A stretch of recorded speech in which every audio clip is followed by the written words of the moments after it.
رمضان کے بعد شیطان آزاد ہو رہا ہے، عمران آزاد نہیں ہو رہا، جنہ مرضی احتجاج کر لیں۔ جواد فیضی صاحب پولیٹیکل ٹالرنس کی بات کر رہے تھے اسار رانا صاحب، تو ٹالریٹ کر لے گی یہ حکومت اگر جنید اکبر خان صاحب کوئی اڈیالہ جہر کے باہر کوئی کیمپ لگا دیتے؟ کیونکہ ابھی تو میل ملاقاتیں کروانے پر ہی عدالت کو انٹروین کرنا پڑا۔ اگر اڈیالہ جیل کے باہر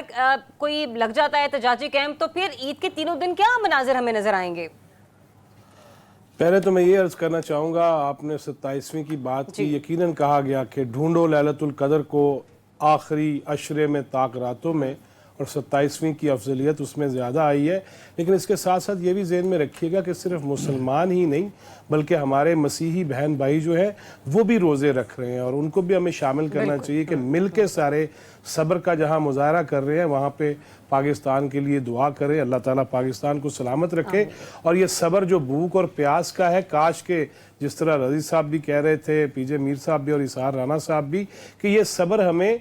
لوگوں میں بھی نظر بھی آئے، سیاسی طور پہ بھی نظر آئے، اور ہم ایک دوسرے کا احترام کرنا شروع کر دیں۔ یقیناً رانا صاحب نے طرفین کی بات کی ہے، تو میں تو یہ سمجھتا ہوں کہ جب غزہ کے اندر ہلاکتیں تھیں، سب کچھ تھا، پوری دنیا اس پہ ماتم کر رہی تھی، احتجاج کر رہی تھی، تو ہم نے اڈیالہ جیل میں پوچھا، میں نے خود، رضی صاحب بھی ساتھ تھے، کہ یار کوئی مذمت ہی کر دو، ایسی کوئی چیز نہیں کی گئی۔ یہ بھی قوم جانتی ہے، یہ بھی ریکارڈ پہ رہنا چاہیے۔ رہ گئی بات یہ کہ اڈیالہ کے باہر احتجاج کرنے کا، یہ میڈیا کے کیمراز ہیں، جس طرح کی مرضی تصویر دکھا دیں گے، لہذا اڈیالہ کہاں پہ ہے، اس کا محلے وہ کیا ہے، وہ کیسی جگہ پہ ہے، وہ کوئی وہاں احتجاج کا میں نہیں سمجھتا فائدہ ہو رہا ہے۔ ہاں، رمضان کے بعد شیطان آزاد ہو رہا ہے، عمران آزاد نہیں ہو رہا، جنہ مرضی احتجاج کر لیں۔ لہذا اندر سانو دیکھنا ہے پائے گا کہ ہم نے کیا واقعی رمضان کے تقدس سے جو سیکھا ہے، جو تعلیمات ہیں وہ بعد میں نظر آتی ہیں۔ ابھی رانا صاحب نے بڑی خوبصورت بات کی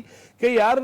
رانا صاحب، مراعات جب بڑھ رہی تھیں، جب تنخواہوں میں اضافہ تھا، تب پی ٹی آئی بھی اور حکومتی سطح پہ بھی سارے یکجان تھے، لیکن اس کے بعد اس قوم کے اس سارے ایک ہی پلیٹ فارم پہ تھے جی، کیا ہو تنخواہ۔ اس وقت نہیں یاد آیا انہیں کہ ریڈ لائن کون سی ہوتی ہے، اس وقت نہیں یاد آیا ہمارا قائد جو ہے وہ جیل میں ہے، اس وقت نہیں یاد آیا، اور پھر تنخواہوں میں اضافہ بھی کروا لیا اپوزیشن نے بھی اپنے ساتھ۔ لیکن اس کے بعد یا اس سے پہلے میں نے نہیں دیکھا کہ